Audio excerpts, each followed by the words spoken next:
Hey, everyone. Mark.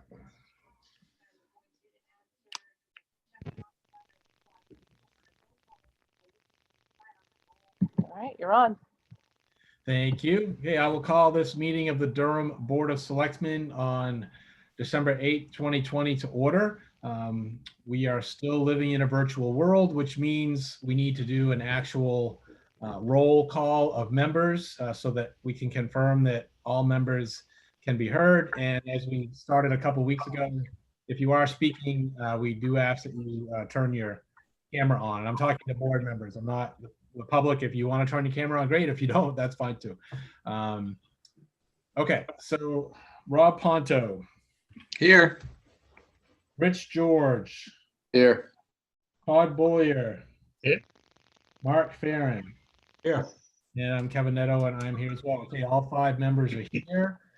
Any amendments to the agenda from board members? Ruth? No. Being none, okay. So next on the agenda is public comment. We have this every week. I am going to, we'll take public comments here if somebody wants to speak to something. But when we get to 4A, discussion of the manager hiring process, after the board has had an initial discussion with Mr. Barrett, who's joining us tonight, I will reopen public comment for anybody that wants to maybe express any thoughts based on what they heard in the discussion that maybe they, wouldn't have thought of now because we haven't had the discussion yet. So, so just knowing that, is there anybody that has something they want to say in this public comment section? Heather?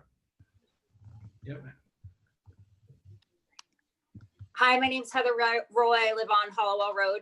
I'm not sure if the select board has seen that I created like a Durham lights tour of Christmas lights through town, and I made a map and highlighted all the routes that residents had told me where they were going to decorate. And some people are having a hard time accessing the map for all kinds of different reasons.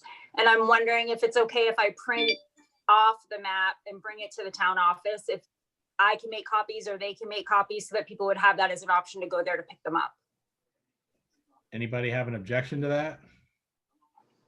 No, and I mean, could we also put it on our website as a PDF that might be easier to click on that for the links too?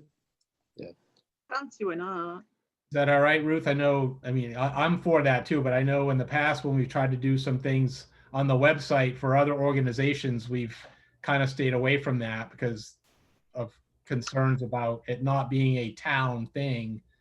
Well, technically, we're probably not supposed to, but in these times, we do whatever. All right, well, we won't ask for permission, we'll ask for forgiveness later. Okay. Yes. Story of my life. I'm fine with that for something like this. Thank you Okay, yep, thank you. Is that it? for Okay. now. You surprised me, Heather. That was a curveball. Is there anybody else here for public comment? You can use the raise your hand function in Zoom, or you can turn your camera on and wave your hand if you can't find that button.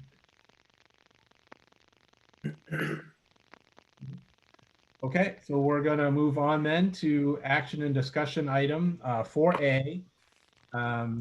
We're pleased to have David Barrett from the Maine Municipal Association here with us. He is the person that's going to be assisting us in the process with recruiting and hiring a new town manager. And so I'd like to introduce David Barrett. David, why don't you, I can't even begin to say what your title is. It's a pretty long, if you want to tell us your role at MMA and maybe a little bit about your background with this, and we'll just kick off the discussion. Sure.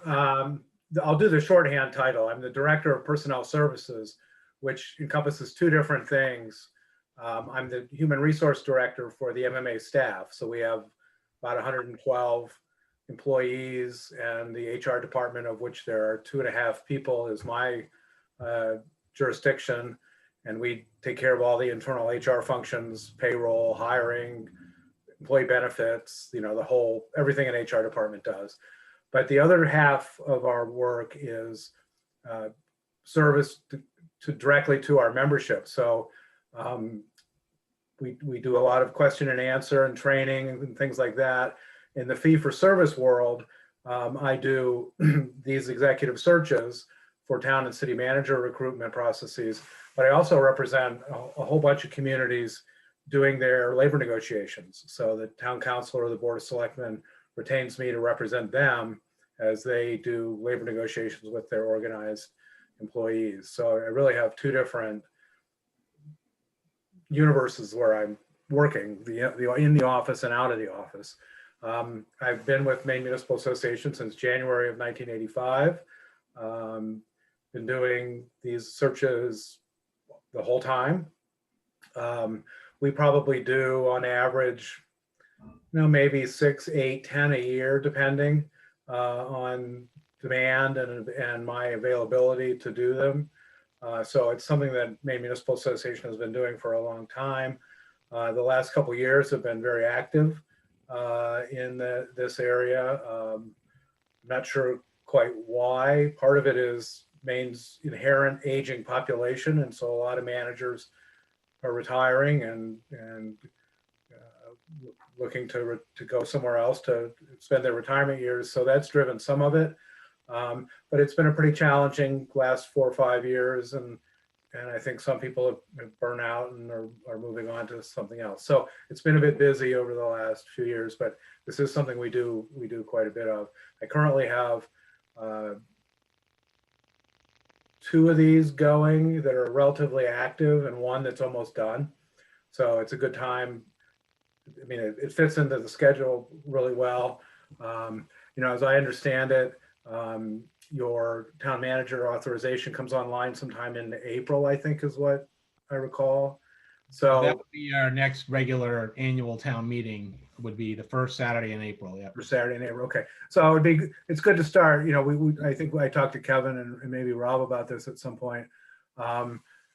Doing this meeting now will get us ready to go, and we should start recruiting January 1 to be ready for you when it's time to have a candidate to be ready to go after town meeting. That gives us plenty of time after the first of the year to do that. Advertising over the holidays is kind of a fool's errand because nobody's paying attention. Although they might be paying attention more now because they can't go anywhere, but nonetheless, it's just generally not a great time to be advertising. So the schedule works out really well. So that's kind of an overview of Maine Municipal Association and me. Any questions you want to ask about that?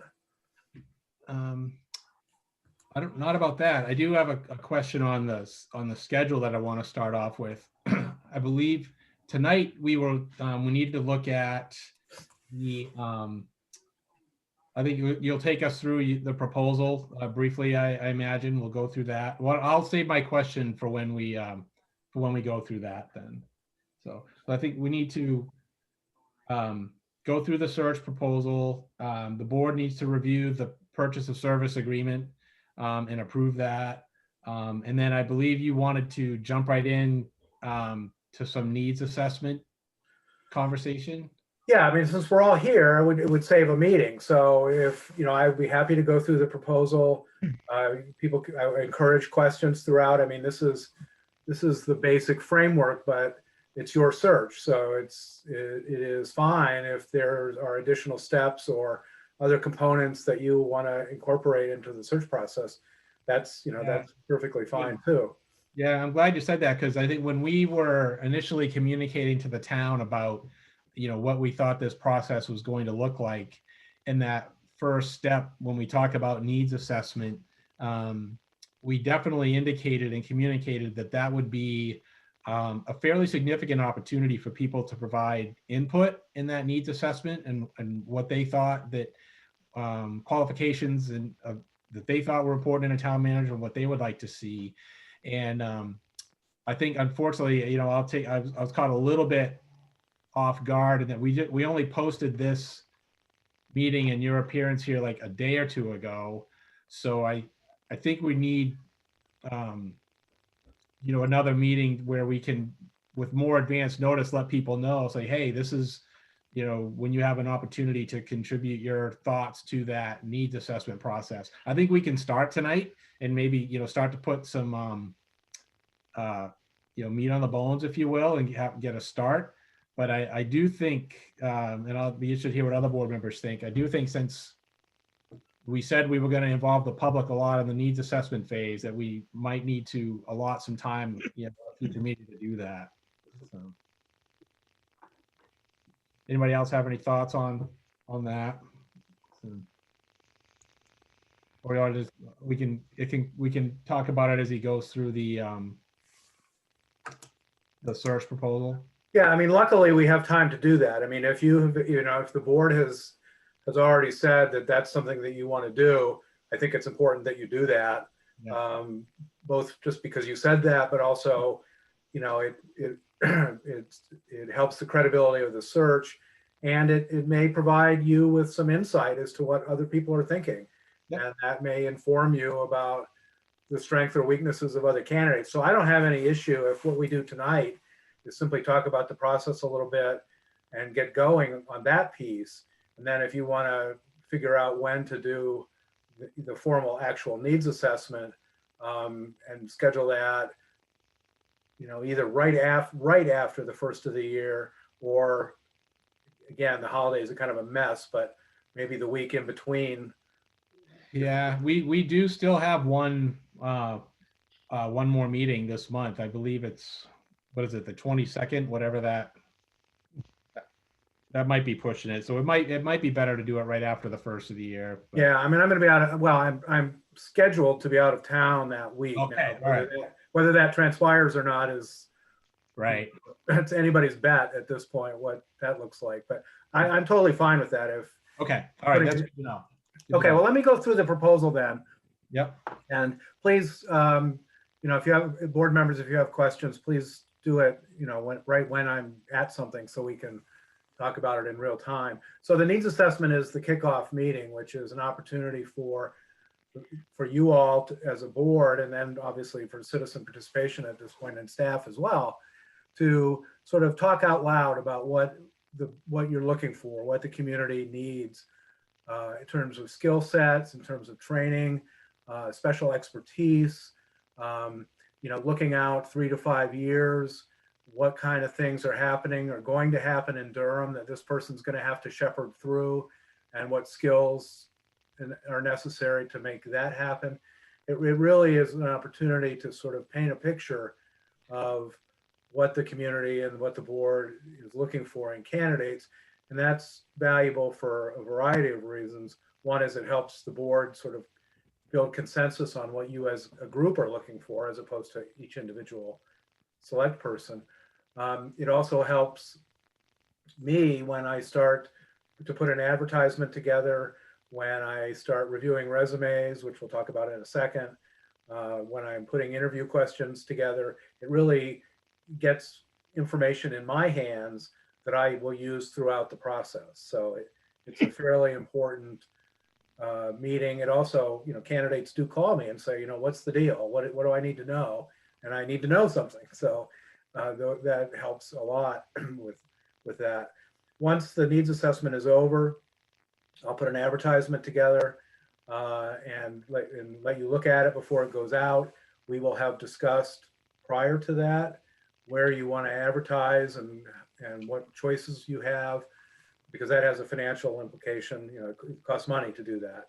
And so you need to be in on the decision making about where we place the ads, and I can tell you all of those things as we have that conversation. Once the advertisement goes out, the resumes come to our office. We acknowledge each one of them, either mostly by email now, because almost all of them come by email. So we acknowledge their resume back to them, and it'll include a schedule of events so they kind of know when things are going to be happening, so that they don't bug the staff. They have a sense of the time frame that the board is working on. Once the resume period closes, I mean, there'll be a discrete, definite date by which time people have to have their materials in our hands. I'll sit down and review those resumes based on the information I get from the needs assessment meeting. And split them up a bit for you. How I split them is to some extent a function of how many we get. And interestingly enough, if we would have been having this conversation a year and a half ago, and you asked me how many you might expect, I would have said, given your location and size and demographics and all of that, 30 to 35 would have been, not a number that was unusual. But in the two recruitments that we have done recently, sort of post-COVID, two towns that are farther north than you are, more rural than you are, and smaller than you are, had 45 and 63 respectively. Wow. So there's something going on out there, and I'm not sure what it is, whether it's people are being displaced from the workforce, not of their own choosing, and are looking, or they're afraid they're going to be, and so they're preemptively looking, or they want to come to a place they perceive to be not New York City or Miami, Florida, or Phoenix, Arizona. So I don't know. I don't know what to tell you about that, but that'll be an interesting trend for us to watch. But certainly, 30 to 40 wouldn't have been out of the question. Has the quality of the pool been good? I would say in the group of 63, it was pretty easy to toss 35 of them. They just weren't candidates that had the skill set that community was looking for. But there were certainly, 24 credible candidates that didn't have everything, obviously, but had certain skills and training and ability that would have been interesting to look at. So that gets me back to the original point, which is I'll screen them somehow and get you a pool of resumes that's been worked over. Now, whether you choose to see all of them, which is certainly fine with me, they'd still come that way. They'd still be, 24 in the top group and 24 in the bottom group, or some split. And it's certainly you would at least know who looked like the strongest candidates, and you could spend your efforts there. But if you wanted to see them all, that's perfectly fine too. Our next meeting after that would be for us to get together in executive session to discuss those candidates, and for you to narrow the field down to the group of folks that you want to invite to Durham, or Zoom, probably Zoom, to do first round interviews. I would then contact those people, get them scheduled, get them all set up, and at the same time prepare all the interview materials for you to have, and you would have those in advance of the actual night or nights of interviews. And I would be with you for the interviews. We'll meet earlier in the evening before the first candidate shows up and sort of get ourselves organized and go through the interview process itself, and make sure we're equipped to make really good use of our time and to be productive while we have those candidates on the computer screen. Once we do first round interviews, if you have candidates that you want to do second round interviews with, we'll do the same process over again. I will tell you that most of my clients at this point are doing their first round interviews by Zoom, but are figuring out a way to do second round interviews face to face, because they don't want to hire somebody they haven't met, and the people that are coming want to see the town and want to see where they're potentially coming to work and where they might be moving. So we'll have to talk about that when the time comes. Also at that stage, we would be doing background checks and reference checking, and then ultimately help you negotiate the deal. So that's the whole process. It's usually 12 weeks plus or minus, just depending on how it goes and people's availability. And it's a little, actually, in some ways Zoom's much harder because it's more challenging to do interviews this way, but it also saves a lot of travel time and logistical issues for setting up meetings. So it does move a little faster, believe it or not. But that's sort of the process that's in the outline that I presented the other day. So I'd be happy to answer any questions or hear what your thoughts are. Any questions, guys?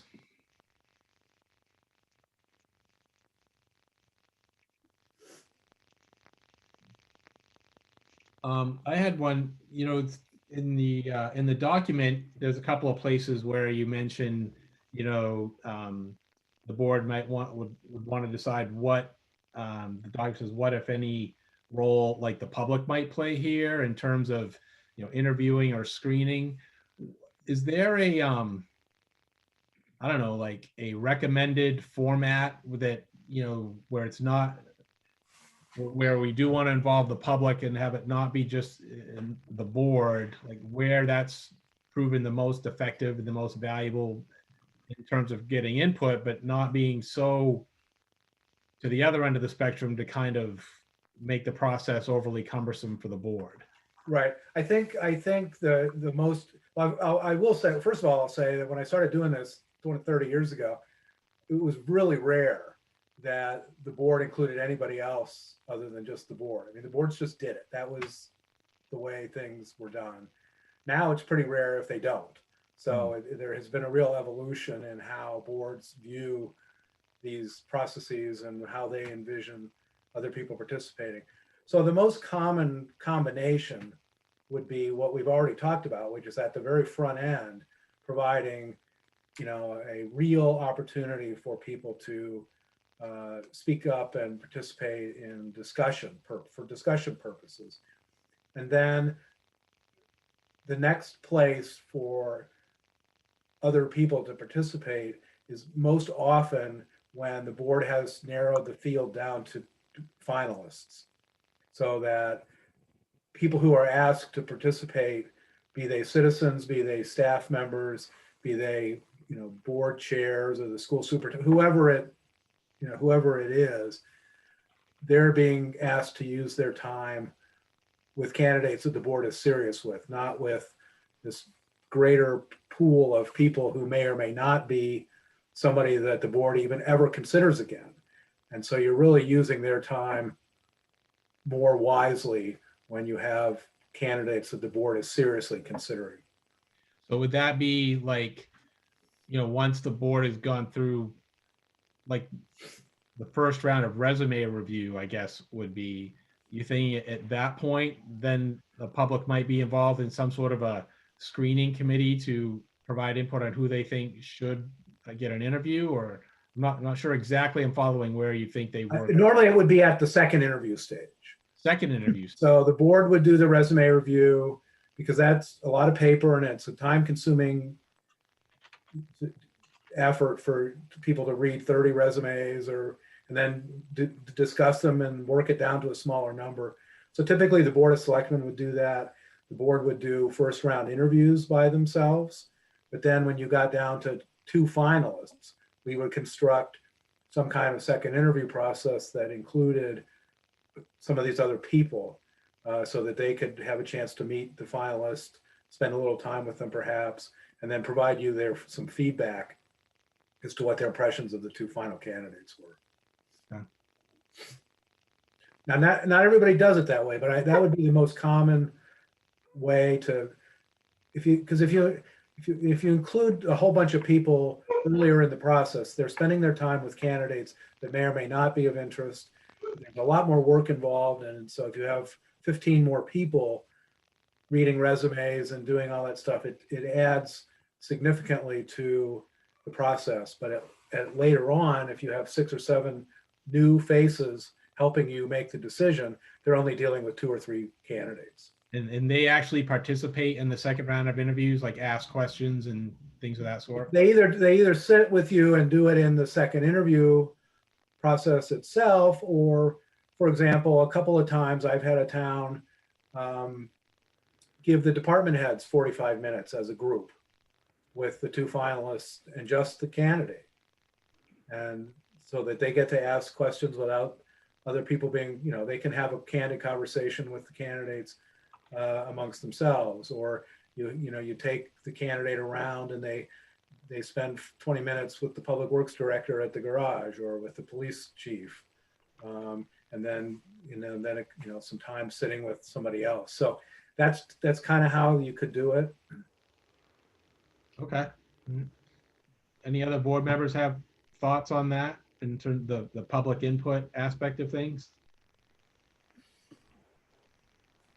Yeah, well, as far as like a committee or a hiring committee or something like that, I think I agree. I think we want to narrow the field down before we bring them in too much. But I think we should definitely, like you mentioned, solicit some input from the public on the characteristics of what they're looking at and so forth. But that doesn't have to be a formal committee process. I think that's more of a, hey, get us your comments, your thoughts, and then we'll narrow the field down from there.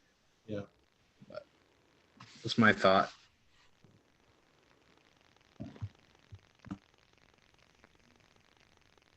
Any others?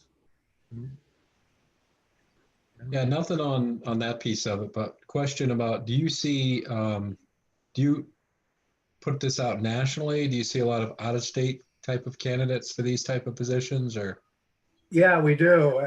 That was, I would say, the biggest growth area in those two towns was people from different parts of the country doing it. I mean, we can talk about the advertising more specifically later on, but typically what we've been doing is almost exclusively electronically, because that's how people look for work today. But also newspapers are, when you hear the costs of how much it costs to do stuff online versus in the actual newspaper, it's a bit startling. So typically, a package would be, it goes on the MMA website for free. We have a deal with the the Vermont Municipal League to put it up on their website for free.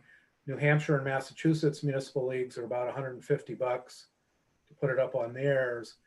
The International City Managers Association has a website and a job bank that's a national thing, and it's directed specifically toward people in municipal management.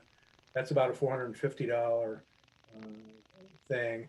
And then the rest is really marginal. We've been using Live and Work in Maine because it's a sort of a different place to go, and you get some alternative candidates who bring kind of different things work-wise, but who are really looking to come here, and that's important. And Indeed is for free. So that, all in, you're at about $800, $900. Right, that's good. Um, Wasn't another zero on that number. right, but the Maine Sunday Telegram is $1,000 for one Sunday. Right. Yeah. So that doubles the cost right out of the Yes. gate. If you want to do is the Times Record the sort of paper of? That's tough Neighborhood? about Durham. We really don't have one paper, because depending on the part of town you're in, if you're up near Auburn, you might be Lewiston Sun Journal. If you're down towards Freeport, you might be the Portland Press Herald, and then a little bit of Times Record. But yeah, it's kind of all over the place. Probably Sun Journal if I had to pick one. That's about $400 for a Saturday and a Sunday together. So that's not as bad. Yeah. I don't think it'd be worth So you're anywhere from $900 to $1,300. That's good. Okay, so because we did budget some funds for that, and that would work within the monies that the town approved for this search. So that's good. Yeah, and we can finalize that when we talk the next time. But that's kind of what we've been doing. We have really shied away from the big ticket newspapers because we're just not getting, you don't get much response, and it's really expensive. Right. Okay. All right. Any other questions for David? Rich? I had one. Thanks, Kevin. It just and I'm a little confused on I get the process, and I obviously get the value. I'm a little bit not quite catching, for example, you have 50, 60 applicants, and maybe we'll screen out 30 applicants. I thought the search process was to try to help us narrow this down to, 5 or 6 good applicants then we could start a committee and actually get to it rather than us doing all the initial screening and so forth. Well, I'm glad you asked that. I mean, I'm happy to do that. I mean, my history with the towns that have done this is that they have wanted me to screen it down to a smaller number, but they didn't want me to screen it down to who I thought you should talk to. Okay. So that's why, you know, if there were 48 of them, you might get half of them, or you might get 20 of them. If you tell me to give you 12, I'll give you 12. I mean, Okay. it's sort of a function of how much you want me to do with respect to narrowing it down. Historically, towns have not wanted me to go all the way to the smallest number, but so that they have a chance to see some of their choices, see some of the different kinds of candidates that applied, to get a sense of what the field really looked like. But that's really your call as a board. And So do they typically pick just a set number, or do they go maybe off of a percentage base of if there's 50 applicants, the board wants the best 25? How do they typically go in the past? It just varies. It's kind of a gut thing. I mean, if they give me a specific, we want less than half, you know, Okay. that's what they get. You know, I don't screen down to the bone because I want boards to see their choices, but I also don't want you to spend your time looking at resumes that aren't even. Sure. So like I just did Waterville, they had 70, and the search committee got, I think, just shy of 30. So 40 something went into the filing cabinet. Okay, thank you.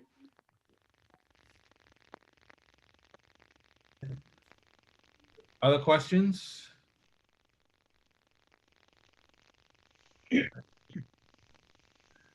So Dave, I guess the board will, let's see, do you want to move on to the purchase of service agreement? Is there anything there we need to review in the meeting as a board? It just kind of, it sort of mirrors the proposal in some respects, but it has some details about responsibilities and other things. You know, I think for you guys, obviously the cost is in there. That's the cost. If the only extra things would ever be, the advertising costs, and if you decided to reimburse a candidate for their travel expenses. Yeah. Everything else is in there, and that's the price. Okay. So we're not keeping, you know, it's not all of this plus my expenses or anything. It's just. Right. How does the, I didn't see in here, like when we pay, like, do we pay all at once, at the beginning, at the end, in stages? How does that work? All at the end, All at the end. Okay. when the product is done. And we pay for all the advertising when we place it, and that would just be paid. We bill you at the end, just like Tack on. would be the whole thing at the end. Okay. Okay.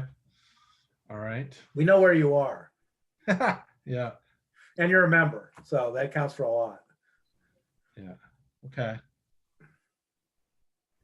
Did any board members have any questions on the purchase of service agreement with MMA? All right, then I'm going to move that we accept the purchase of service agreement as presented, and that the board chair be authorized to sign that agreement with the Maine Municipal Association.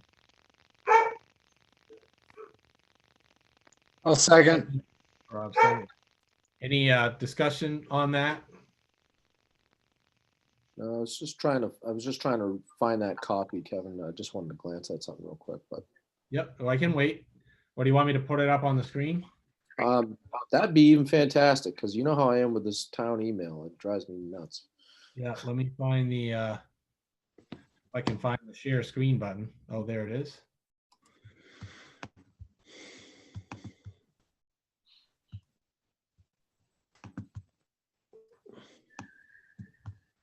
Okay, you should be seeing it now. Thank you.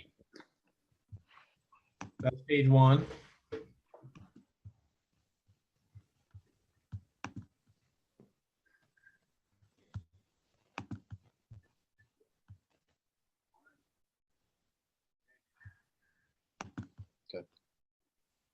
And then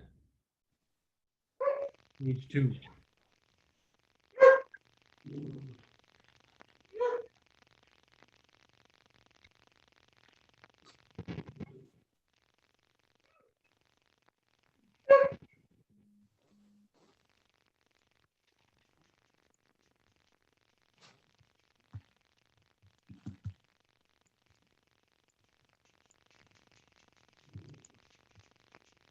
I'm good. I just missed it.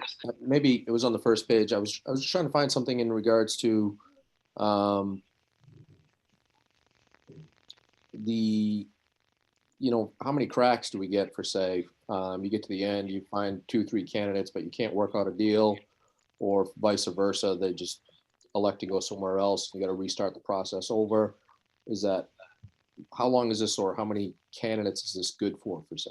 That's a great question. David, you wanna The only time we really ever charge again is you really do start over. So, if it's a question of going back into the pool and bringing some more people in, that's part of the process you paid for. But if, we really exhaust the whole thing and we really do a de novo search, I wouldn't charge you the $6,400 anyway, because a lot of this stuff was ready, would have been done and ready to go. So it would really be more of an hourly rate billing for actual, time I was sitting with you doing interviews and things like that. I wouldn't do the full Monty. Okay. And just kind of in going along with that question, because I'm not sure that we answered this in front of the whole board. David, it might have just been you and I and Rob in the email, but the question was asked, well, what happens if we get to that first Saturday in April and we don't have, we haven't successfully hired a candidate yet? And because the concern was, well, does that mean that, that come hell or high water, that first Saturday, that's when we've made the change? Or, correct me if I'm wrong, but I believe you answered that, well, we just continue with the current structure and arrangement until we actually have a successful hire. Is that correct? Yeah, basically. I mean, I haven't seen your warrant article or anything, written that provides me any reason to say something other than what I'm about to say. But, my sense is when towns do this, that date simply is the date where the town is authorized and empowered to have a town manager. You can't do it before that because you're not authorized to do it before that, Right. but you can do it after that. So you get to that date and you don't have anybody, you either function the way you're going now, or if you felt like you needed to have an interim town manager, you would be able to do that because you were past the date where you were authorized to have a town manager. Yeah. Okay. I think we're probably we're gonna be fine with kind of your initial explanation, because our warrant article basically was pretty cut and dry, just asking if the town wanted to adopt the state town manager plan. So I think we'll be good there. Yeah, Okay. that just means that's the date at which you can have one. And Right. it doesn't mean you have to have one on that date. It just means Okay. you're authorized to do so. Great. Okay. All right. I'm going to stop sharing this. So we're in discussion on the motion to accept the agreement and authorize the board chair to sign it. Any further discussion on that? All right. I will call your name and please state your vote if you're in. So the motion is yes is you're in favor of the agreement and having the board chair sign it. So Rob Ponto, Yes. Rich George, Aye. Todd Boyer, Yes. Mark Farren, Yes. and I am a yes as well. Okay.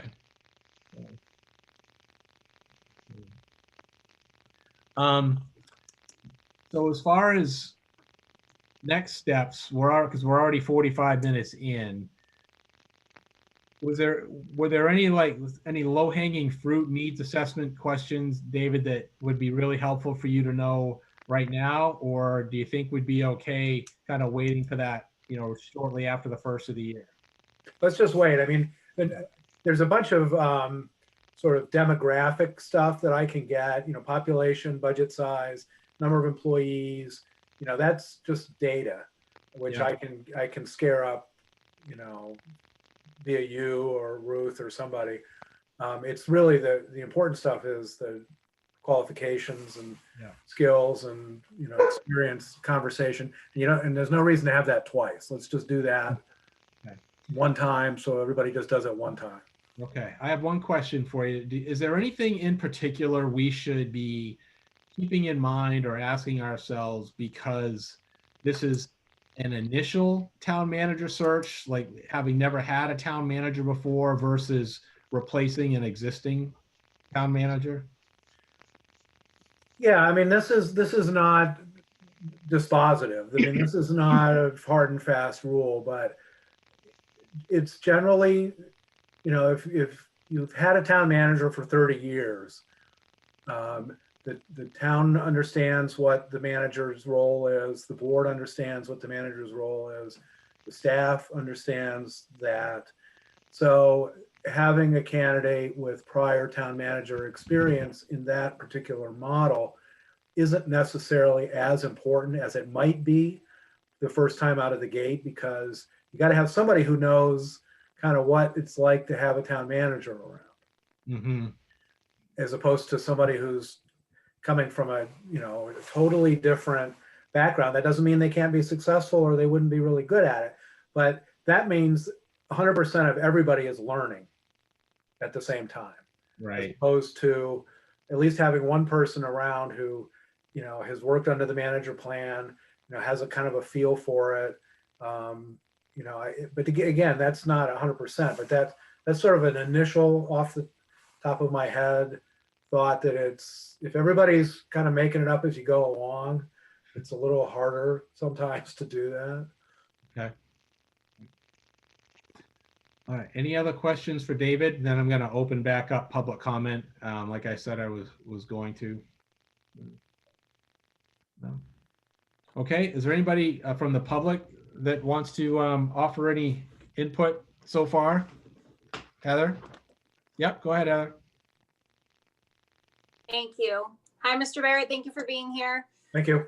I'm wondering if you can explain what the needs assessment looks like. Like, is the select board going to get a list of typical things that that boards would be looking for, and like rate them on a scale of importance? Can you explain what that looks like, how they'll be doing that? Yeah, I mean, it's generally done a verbal conversation. So the board starts talking about Durham and about some of the things that are happening in town now and in the next few years. I'll ask questions as that stuff transpires. Public participation, people chime in. So there isn't, clearly, I mean, it's pretty easy. Some of the things are a given. The person has to be able to do budgeting, and they have to be able to keep on top of the municipal finances so that they can report to the board on a regular basis the town's financial position and the status. They have to be able to supervise the employees underneath them. They have to be able to communicate effectively with the board, with the staff, and with citizenry.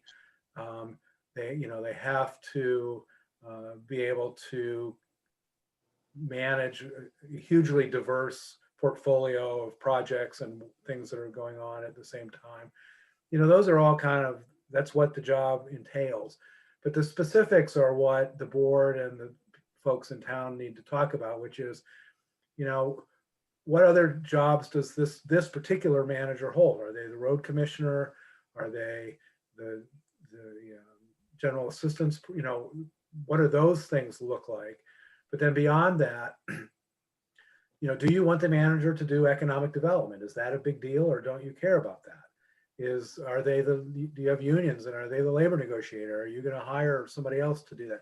I mean, those kind of Durham specific tasks, which aren't anywhere in the manager plan, they're things that you want your manager to be doing. That's what we need to talk about.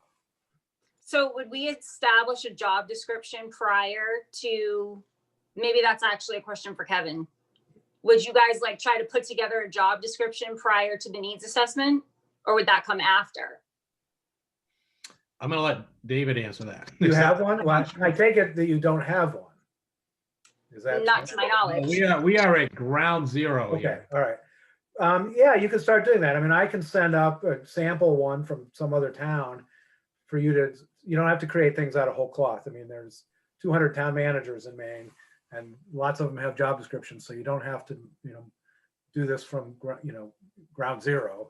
So I can send that to you and you can start playing with it. And that can be, part of the needs assessment presentation. If you put that on the screen for people to look at and say, here's what we've got so far.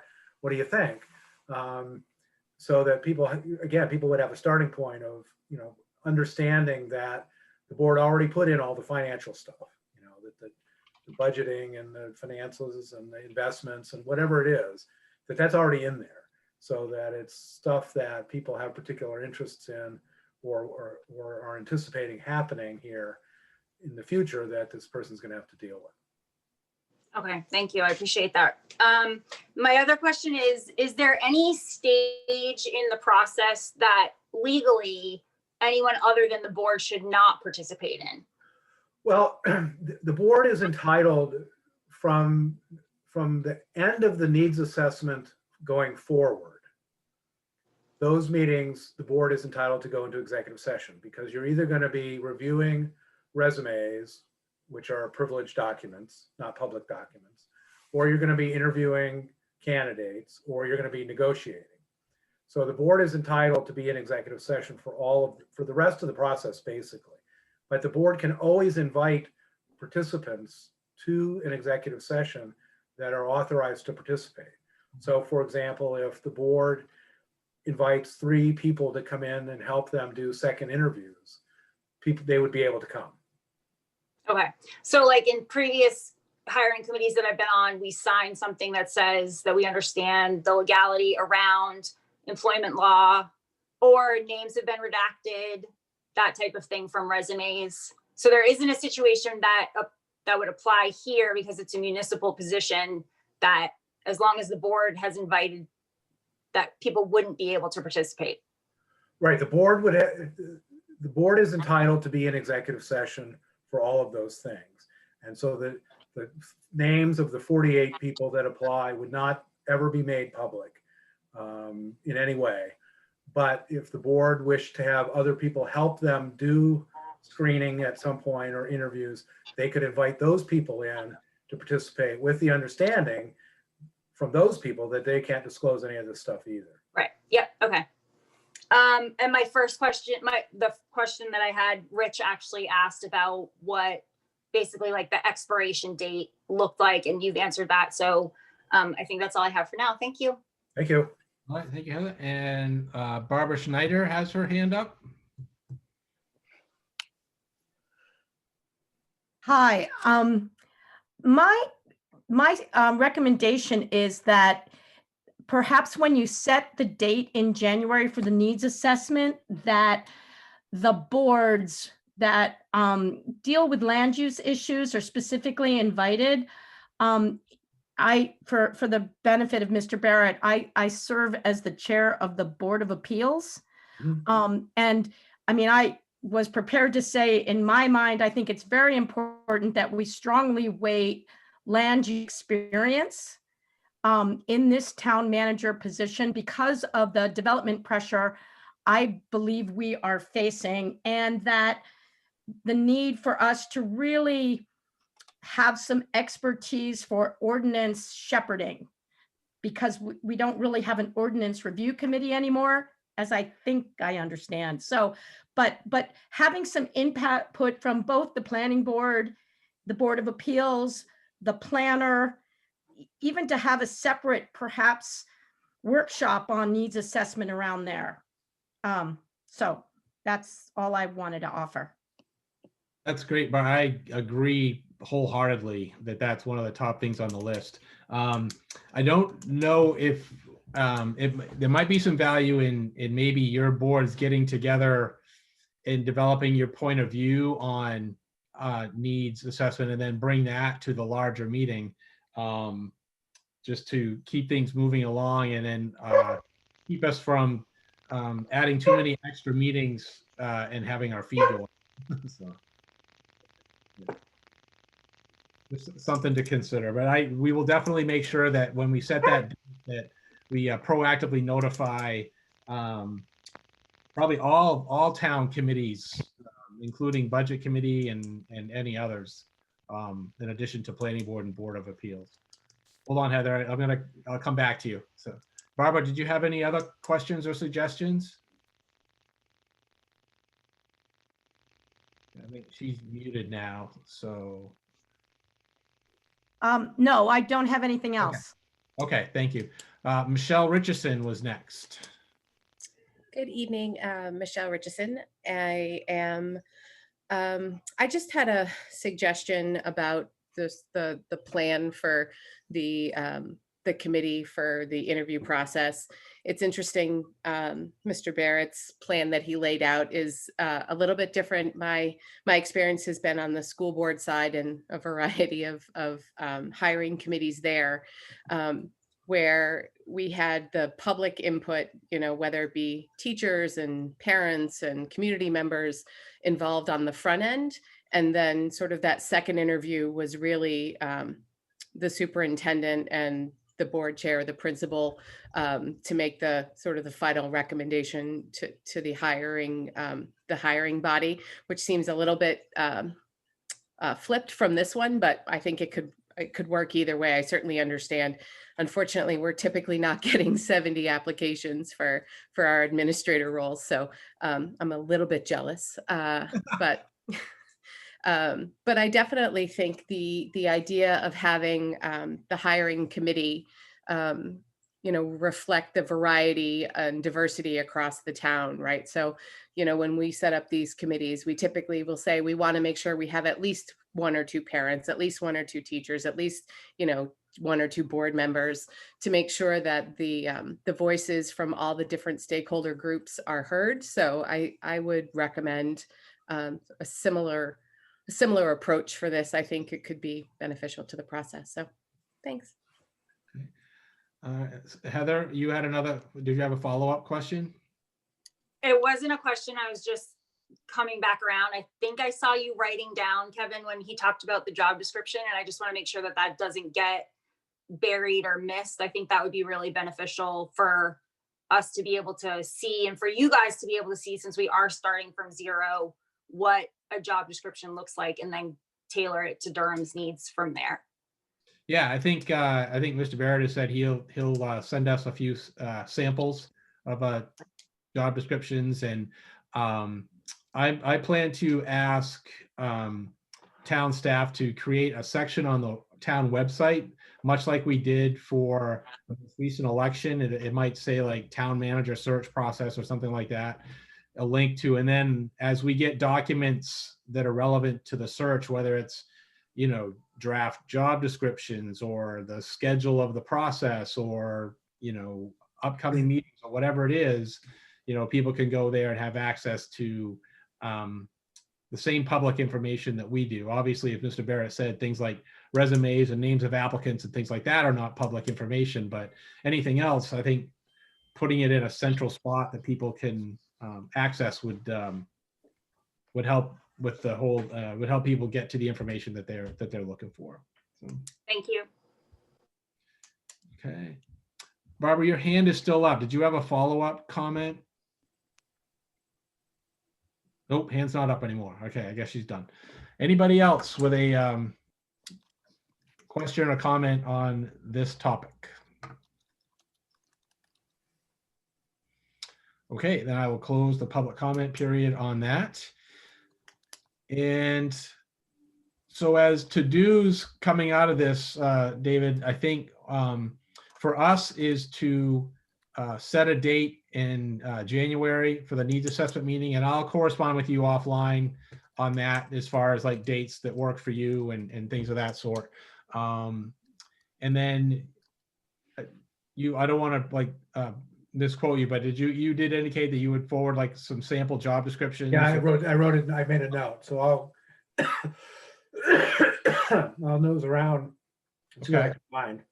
All right. Any other kind of action items coming out of this until we set the date for that January meeting? No, if you just want to sign both of those and email or mail them, either scan them in and mail them up, or just mail them up, I'll get Steve Gove to sign them, and I'll Yep. send you back an original signed. Our, I can just email them to you? Yeah, if you can, if Okay. you have a way to sign them electronically, we can do it, the whole thing that way. But I want you to have a copy and we need a copy, so. Yeah. Okay. All right. I'll get that done in the next couple of days. Our town office is closed on Wednesdays, which is why I say it might be. Yeah, there's no urgency about that. Okay. Okay, well then, if nobody else has any questions or comments for Mr. Barrett, I think I will thank him and let him go about the rest of his evening. Thank you, everybody. Look forward to helping. All right, thank you. Thank you. Night. Okay.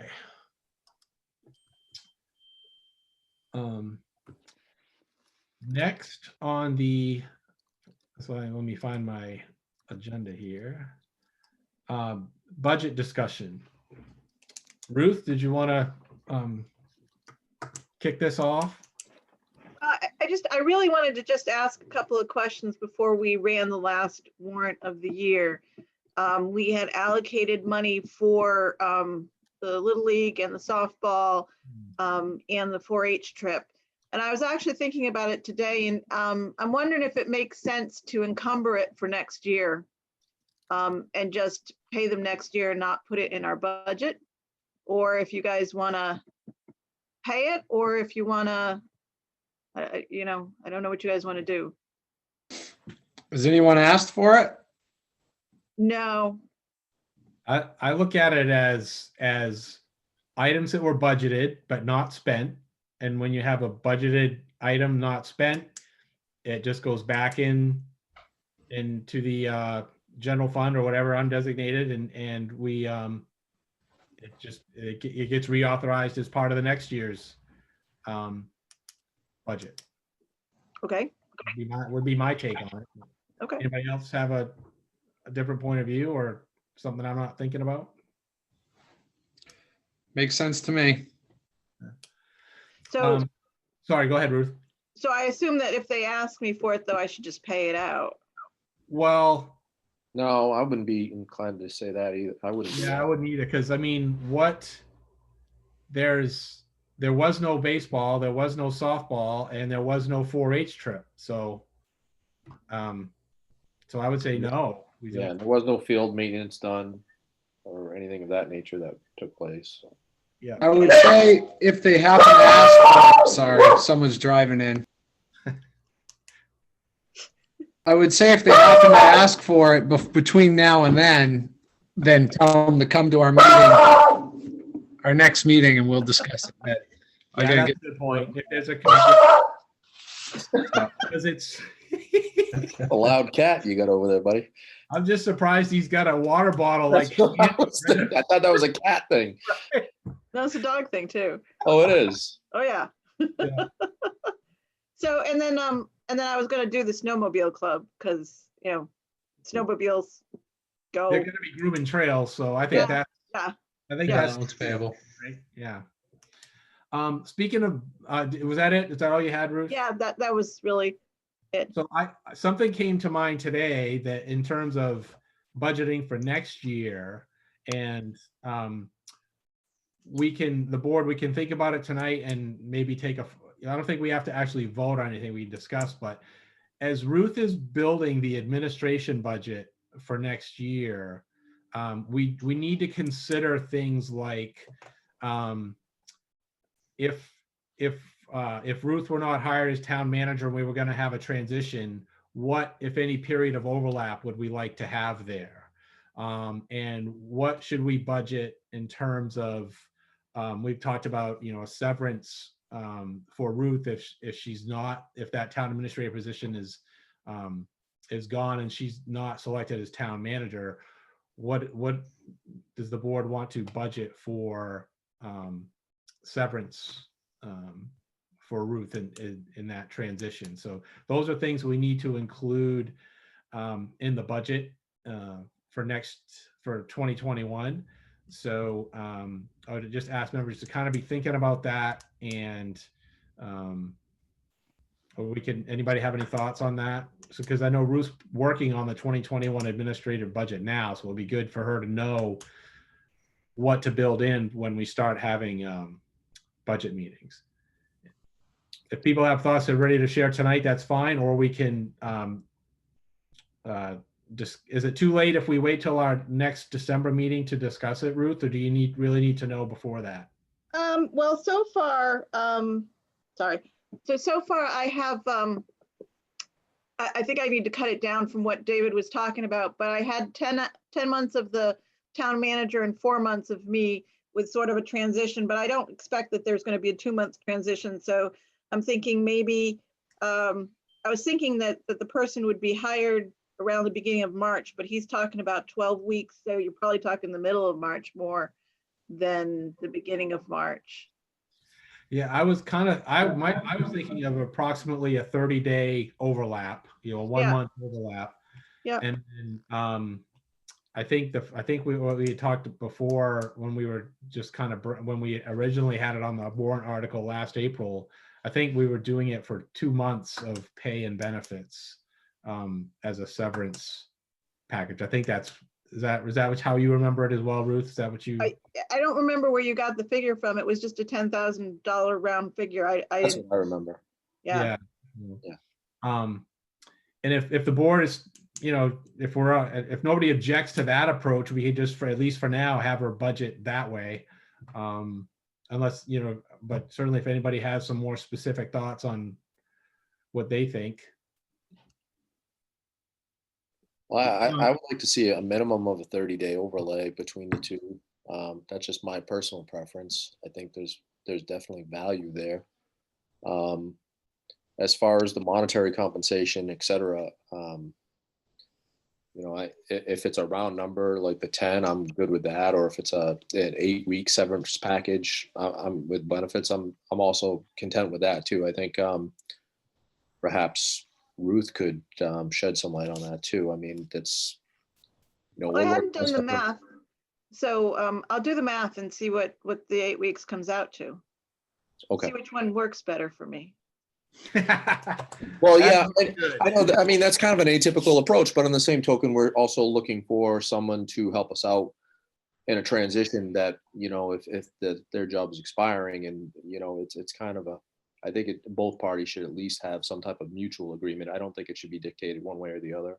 Oh, I agree. Yeah, I think, I want to say publicly, Ruth, that you have just been outstanding through this whole process and very professional, and which during what I'm no doubt is a very stressful experience.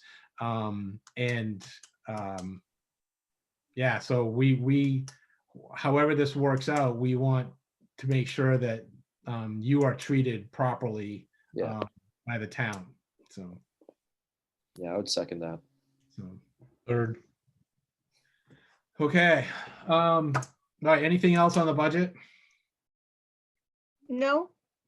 Okay. We may have to encumber the truck, but I'll bring that to you next The meeting. plow truck? 'Cause Yeah. it's gonna be late? Yeah. Yeah. Okay. Kind of knew that was going to happen. That makes sense to encumber something like that, because we don't really want to vote on that again. No. So, okay. All right, then I'm going to move on to department and committee reports. And tonight, the road commissioner is first. Is Calvin with us? No, he couldn't make it. Oh, Rob's okay. got his report. Oh, Rob? We all have his report. What do you mean? I haven't had a chance to look at his report yet. All right, let me pull it up. It is, obviously they had the first storm. I got it right here in front of me. They completed the shoulders in Deervale. They have put up all the winter sand, so we're good there. It's working on the budget. Taking some training classes through SkillPath via Zoom. He and Ron are working on their delegation skills. And then the big thing that he mentioned to us, and we'll have more discussion at the next meeting, is this co-op that GP Cog is trying to pull together regarding the sharing of work. This is pretty common. I deal with this on the sewer side. It's called main warn. Basically, if we need an extra generator, some other town's not using their generator, we can borrow it at a set rate. But it doesn't lock us into anything. There's nothing that says we have to give it up or we have to do this rate. You basically negotiate it at the time. So that's something he's been working on. I think that's good, especially with COVID and, especially if we need to share personnel or something like that. So this is not just a COVID thing, it would be an ongoing thing? I think it would last beyond that. Yeah. And it's pretty common for storm type situations. The only time in 10 years that I've dealt with it in Brunswick was Freeport Sewer District had a big break over by the highway, and they had to bypass pump for a few weeks, and we had a bypass pump, and we sent it down there, and they paid us the prevailing rate for whatever a bypass pump was at the time, and worked out well. So pretty simple, but it's good to have for emergencies. Ruth, let's put that on the agenda for our next meeting as one of the action and discussion items, please. Yeah. Okay. Calvin sent a draft, but I don't think GP Cog has finalized their agreement yet. So there's still a little input. We don't have a final thing to vote on anyway, so. Yeah, he sent us a draft to look at, and then he had a couple comments, but I don't know if it'll be for the next meeting, but let's put it on the agenda at least for next meeting. Makes sense. Yeah. Okay. And I think that was all he had. If weather holds up, they'll continue ditching until the next storm. Okay. So, yeah. Very good. Okay. Chief Moore, you are next, sir. All right. I did send my report this afternoon. Came late because I was waiting to see if there was anything really significant to put on it, which there wasn't. We're just continuing to manage calls. We're still ahead of last year. The budget is in good shape, and I continue to work on crafting that and how that will look for the coming year. And also congratulations to Joe Lamont and Chris Higgins for passing their certification exam. I just want to bring that up because that was a lot of work for these guys. This should have been a January to being certified at the beginning of June process, and then became a 5-month layoff. And then they could have started all over again, or cram it in like 2.5 months, which they chose to do and get it done with. So they've really put in a lot of effort, and I wanted to recognize that. Great. We have 3 members that are going to the program starting in January of this year. And one person who came to my office yesterday who's looking to get into a basic EMT class. So we continue with recruitment and staff advancement, and that's all I have. Okay. Great. Thank you. Any questions for the chief? Good. Okay. So I'm just checking my email for something here, not related to, so I don't have the amount. So, okay. Go back to the agenda here. Town administrator report. Ruth, did you have anything else that we haven't already talked about? No. No. Okay. And let's see. So I did want, I'll do that in comments. So under the consent agenda, we need to remove 6A because as we heard earlier today, the minutes from that November 24th meeting aren't ready for approvals. So I'm taking that off the consent agenda. So we're left with 6B, which is the accounts payable warrant. So I would entertain a motion on the consent agenda. So moved. Move for approval.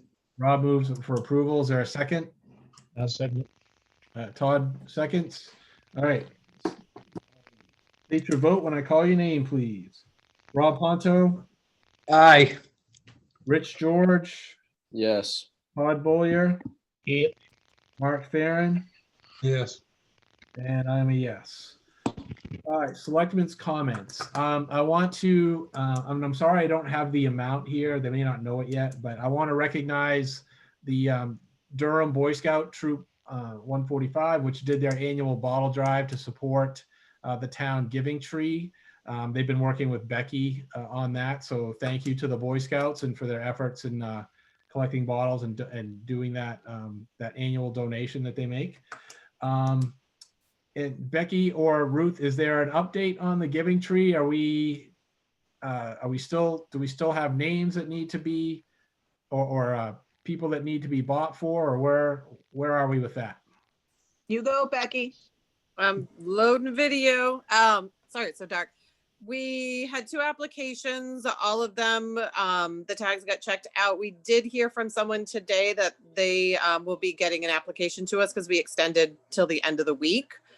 We've had a donation come in and a meeting with the Boy Scouts Thursday to accept their donation. That's about it. It's been really quiet. We had 6 or 8 people come in yesterday alone wanting to donate or take a tag, and we just didn't have the tags to give because they were checked out.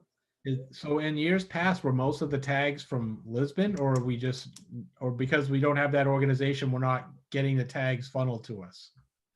I'm not sure. I know Lisbon gave them to us, but I don't know if they were specifically to Durham or if it was sort of in the community. I wasn't here. Ruth, do you know? I think it's a little bit of both, frankly. I think that, yes, there were some Lisbon tags included, but for some reason this year, Lisbon has the same issue. The people aren't coming forward for whatever reason. Rich? Just out of curiosity, but have we contacted the school and or the PTA and asked them to make a couple announcements and put it in their literature that goes out weekly? Well, I did contact the school and I brought applications up and put it on the bulletin board there. Applications are over at Get and Go, and I called a couple of the local churches and asked them to announce it as well. Fair enough. You do. All right. Okay, so our next meeting will be Tuesday, December 22nd at 6:30 p.m. And then we're not scheduled to meet until Tuesday, January 12th. It's possible we might have that needs assessment scheduled before then, but I'll get with Mr. Barrett and we'll try to set a date for that. We'll try to stick to the a Tuesday evening or or some other weeknight evening, and as we have a couple of options, I'll send out the options to people for feedback. Okay. Take a motion to adjourn. So moved. Rich moves adjournment. Anybody want to second that? Rob? Second. All right. If you're in favor, or actually state your vote when I call your name. Rob Ponto. Yes. Rich George. Aye. Todd Boyer. Yep. Mark Farren. Aye. And I'm a yes as well. Thank you, everybody.